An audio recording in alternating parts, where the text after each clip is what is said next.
วิดีโอมาได้ไลน์กำลังจะขึ้นเรือขึ้นเรือยังก่อนอันแนะนำก่อน2 เบา ฮัลโหลซิดนีย์ฮัลโหล ฮัลโหลซิดนีย์ไอ้เบายังเสียยังไอ้พันแล้วก็ไอ้ คันตี คันตีมิสเตอร์โฮลี่อ่ะโฮลี่โอ้มาจากเกาะยังเกาะบาลีพุ่นน่ะธรรมดากับทีมงานครอบครัวพุ่นเนาะครอบครัวลังสิขึ้นเรือสิไปใช้นี่ จะไปดาริงฮาร์เบอร์สิไปดาริงฮาร์เบอร์ข้าน้อยก็บ่เคยไปเทื่อครั้งแรกเป็นอะไรเกมขึ้นเรือโอเคเรือมาแล้วเรือกำลังเทียบท่า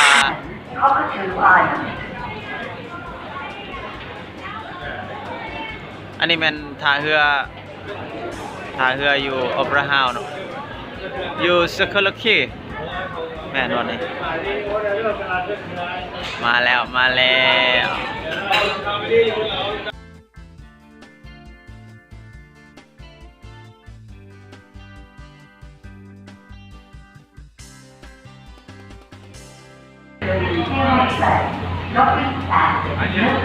ำลังขึ้นเรือ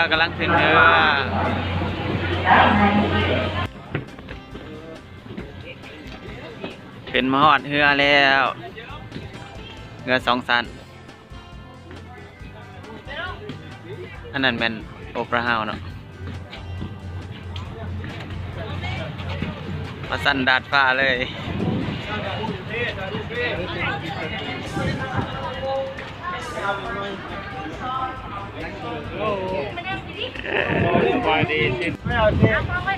เรือออกแล้ว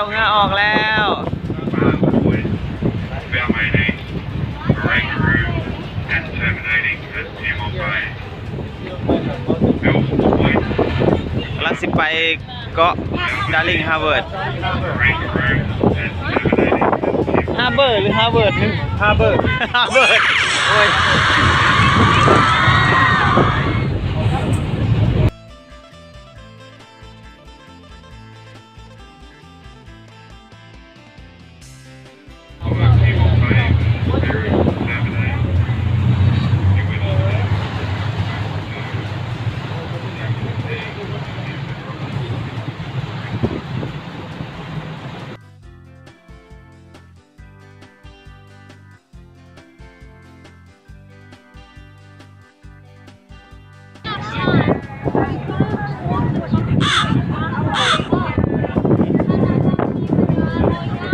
ฮัลโหลสบายดี Merry Christmas ทุกคนเด้อพี่น้องโมโกทางลาวแล้วก็ทางซิดนีย์เนาะ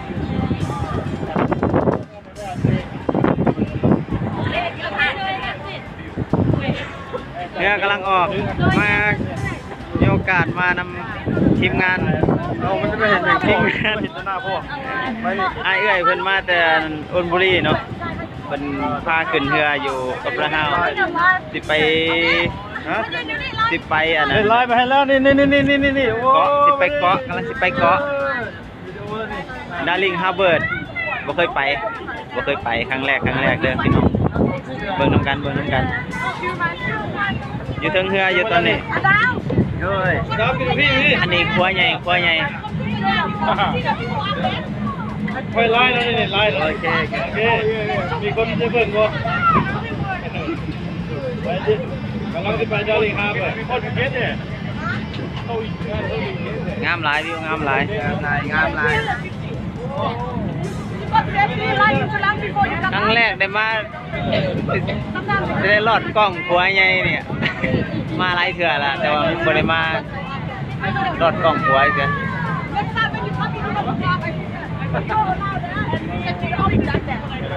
ามหลายพี่น้องนี่คุณนำพาเที่ยวนี่ทีมงานไอคันตียืดใส่ไก่พูด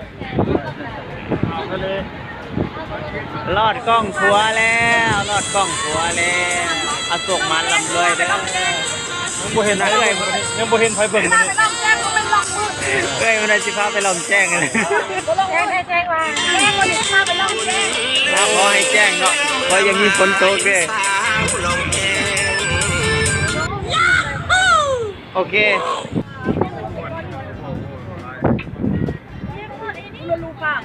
ลอดกล้องทัวร์มาแล้ว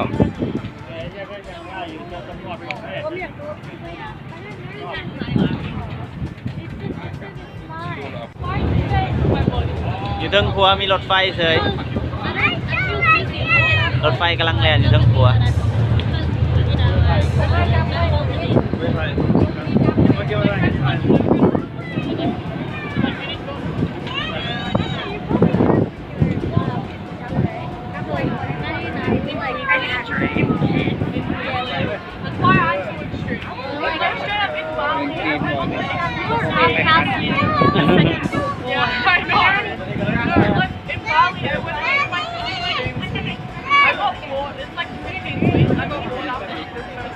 ทางเงินหน่อยให้ได้ปะ ถ่ายให้ดู Oh wait, actually, we have some monkeys that are kind of scary. Like they play I have this เงินหน่อยเนาะงามเนาะ and the monkeys like playing with me.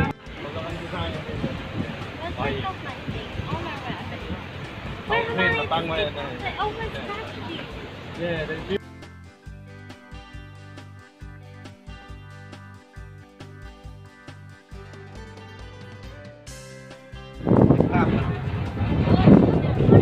อันนี้คือเรือโจรสลัดเนาะ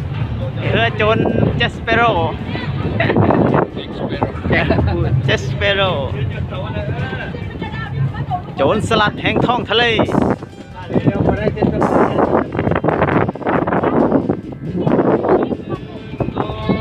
โอ้ยแนมไปทางใดก็มีแต่บอลงามๆพี่น้องเลย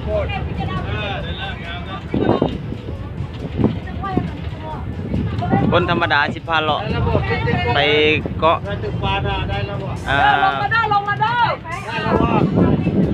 ดาริ่งฮาร์เบิร์ด อย่าลืมกระเป๋าด้วยกระเป๋าไผเรือหาปลาเรือหาปลา โอเค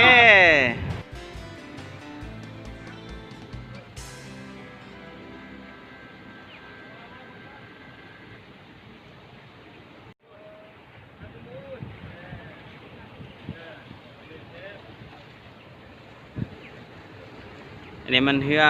เก่าแก่เรือจะคล้ายๆเรือในหนังกันเจสเปโร่เนาะเรือโจรสลัดเรือจอดโซ่ไว้อยู่นี่แหละเรือหลายห้อยพันปีแล้วล่ะ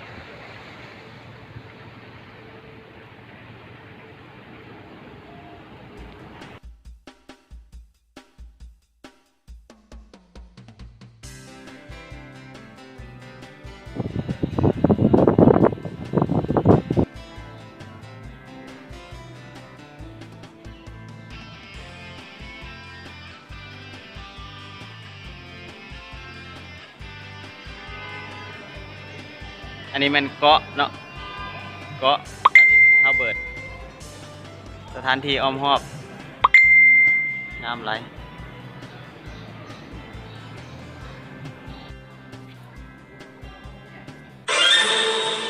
โซนนี้มีปลาฉลามในโซนนี้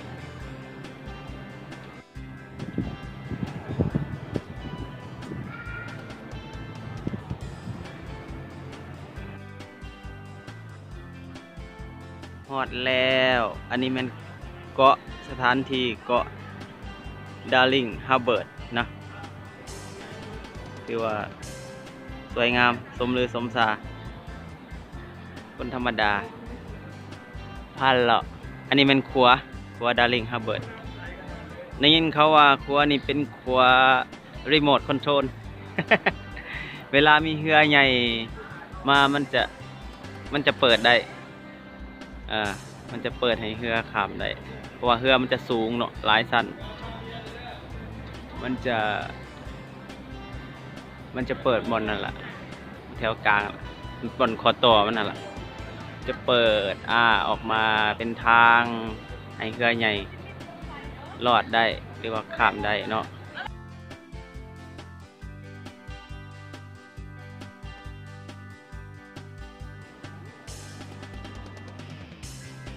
ในน้ำมีปลาพี่น้องปลาตัวใหญ่เห็นอยู่บ่เห็น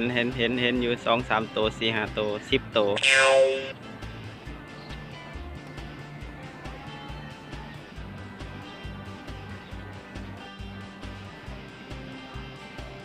อันนี้ซิงซ่าเนาะซิงซ่าใหญ่อยู่ในเกาะดาริงฮาร์เบิร์ดนี่แหละ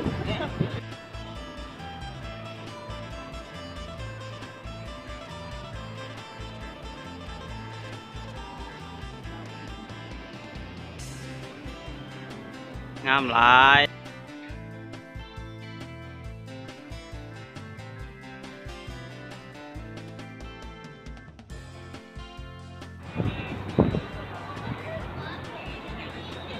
อันนี้ลูกบานยักษ์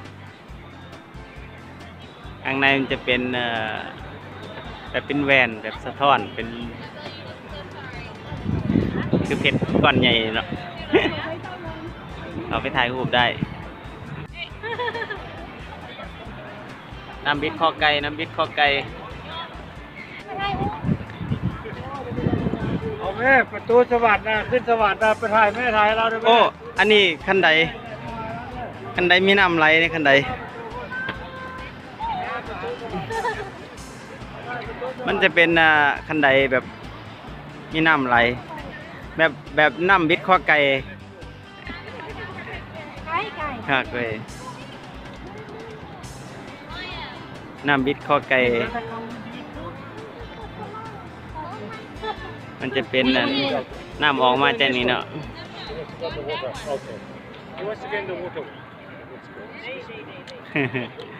ย่า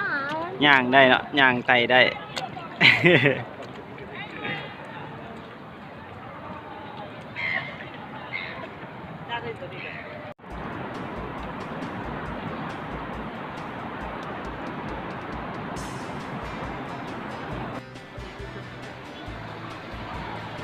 บอลนั่นแมนบอล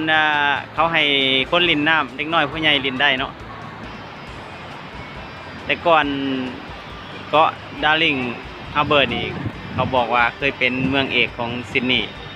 นะเดี๋ยวนี้ก็ยังเป็นอยู่ ยังงามนะนักท่องเที่ยวหลั่งไหลเข้ามาหลายทีเดียว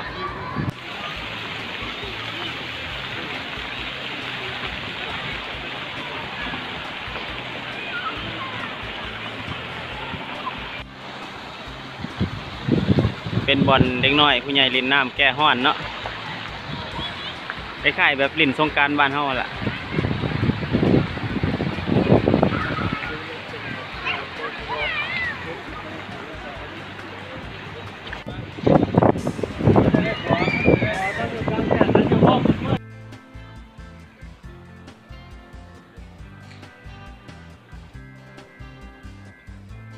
เกาะดาริงฮาร์เบิร์ดงามอลีพี่น้อง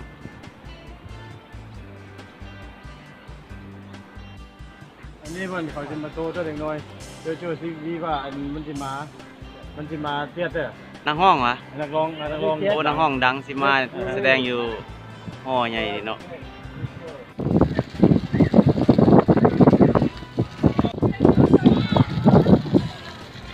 อันนั้นแม่นกล่องของขวัญใหญ่เนาะ กล่องของขวัญยักษ์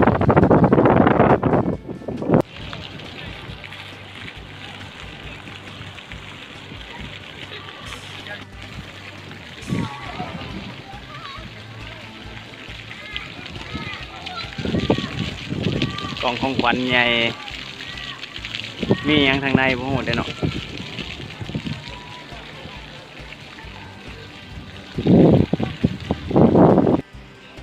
ตอนนี้อยู่กล้องห่มไม้น้อยงามหลายห่มเย็นเป็นสุขขนาด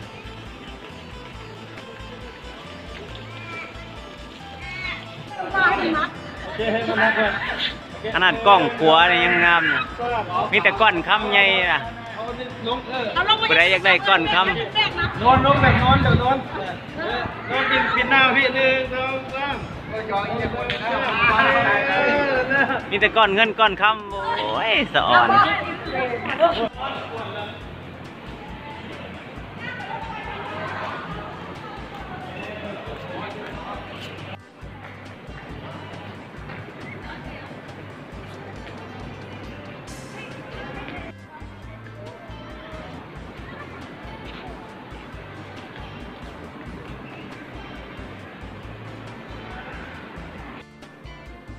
อันนี้จังมันตึกยังบ่คือคอกไก่คือห้างไก่คือห้างนก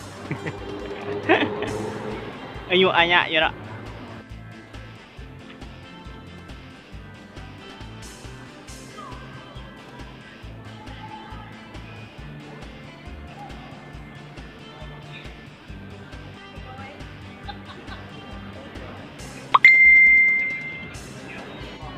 เอามาเท่าไหร่อีกกันยังได้รถไฟกลางเมืองรถไฟกลางเมือง ที่ตรงเคยเอาคาดในพวกเอ็กซ์ไฟป่ะ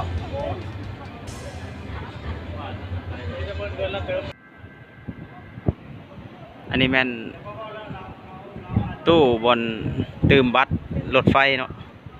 บัตรรถเมล์รถไฟคือกันก็เนาะบัตร Oppo บัตร Oppo มันจะเป็นบัตรจังซี่นะติ๊กขึ้นนี้มันก็จะตัดค่าโดยสารเลยอัตโนมัตินะก็บ่แพงดอกก็แล้วแต่ระยะทางบางบ่อนก็4 ดอล 5 ดอลหรือว่า10 ดอลนะจะเป็นสี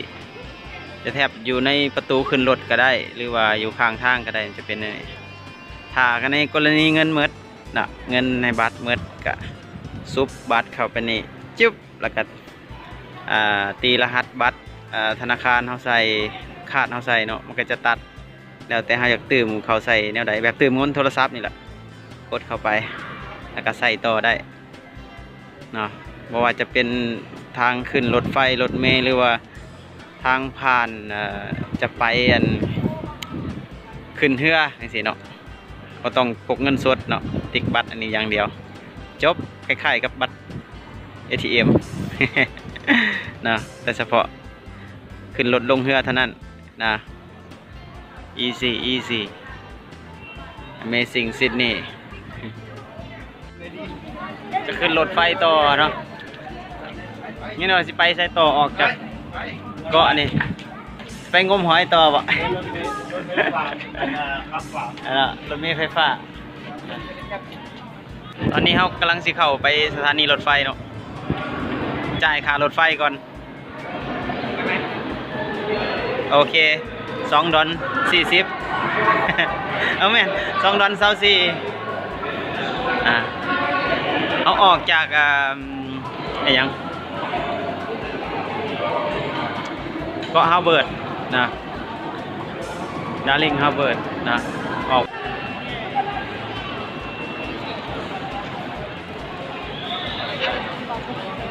อันนี้เป็นสเตชันรถไฟเนาะหรือว่าสถานีรถไฟมีการประดับประดาด้วยต้นคริสต์มาสใหญ่งามเนาะงามหลายไปต่อฮัสิกับเมื่อแคมป์ท่าวนะสิ้นสุดการท่องเที่ยวในมื้อนี้นะMerry Christmas ทุกคนเด้อส่งมันร่ำรวย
นี่ล่ะเพิ่นสิพามาเบิ่งเรือ